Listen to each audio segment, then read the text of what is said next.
Lucky Boys Podcast. We are also on high alert. You guys are. We are on high alert. We have areas where we would be able to situate the patient to isolate them if need be. Wow, so you guys already have a just-in-case plan. Yep, just the protocol all around that New York State Department of Health has also advised us to do. So making sure that we have proper protective equipment to make sure that we are able to wash in, wash out type of thing. The masks are huge. So you guys have the N95 masks? We have the N95s, although we do reserve those for other cases like tuberculosis.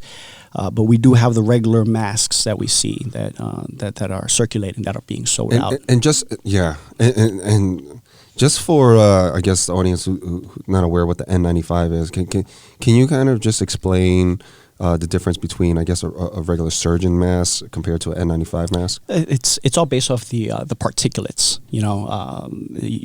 The N95 mask can block off, I guess you would want to say 95% more of the other particulates that are floating in the air, being respiratory droplets, airborne stuff. But the surgical mask can still protect, but it's just not as much for certain infectious agents like the tuberculosis. But N95 is typically limited to the healthcare provider because we get what we call fit testing.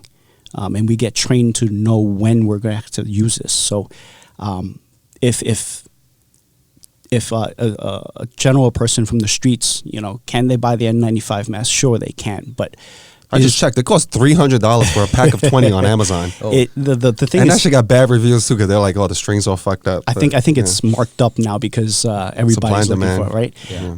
But yeah, we get fit tested, we get sprayed to make sure that we're not breathing in. We can't scent it, smell the spray that we're breathing that's a in, legit way. just to make sure that we get. So it's fit actually properly. working, those masks. Those masks would work, yeah. Yeah. Those masks would work, and we are sized appropriately. Like you say, it's the seal that matters tremendously, I would imagine, because if there's gaps around the mask, then it's defeating the purpose. Yeah. Because, like you said, the droplets and the virus, it's not a living thing essentially, so it cannot, I guess, move its own way into a host. So the only way that it can be mobile is when you cough or sneeze, right? Yeah. And it either sticks onto a surface, because it can do that. It can live on a surface, sure. and when you touch it, and then you touch your face, and the virus can either get in there.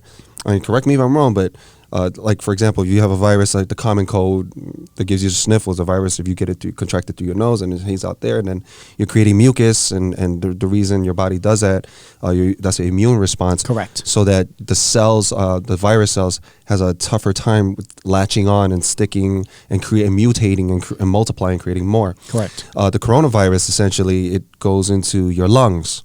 That's where Right? it commonly affects, It's a especially respiratory with this one. disease. Yeah. Right, and then it starts mutating. Once it latches on, it's like a key.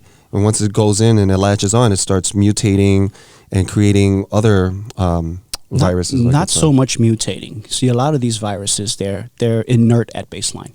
Okay. They don't do much without a host, and that's what a whole thing about viruses are.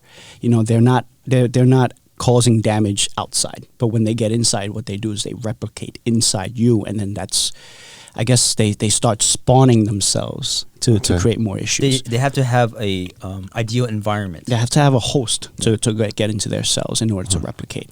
But the mutations, it happens all year round. And it's just not limited to this coronaviruses, because there are about 8 strains of coronaviruses. Right. 8 strains, and more common ones that we know of causes the common cold, the sniffles, the sore throat, and that's about it. Right. But then we also have other cases called SARS that happened back in the early 2000s that was a pandemic all around China.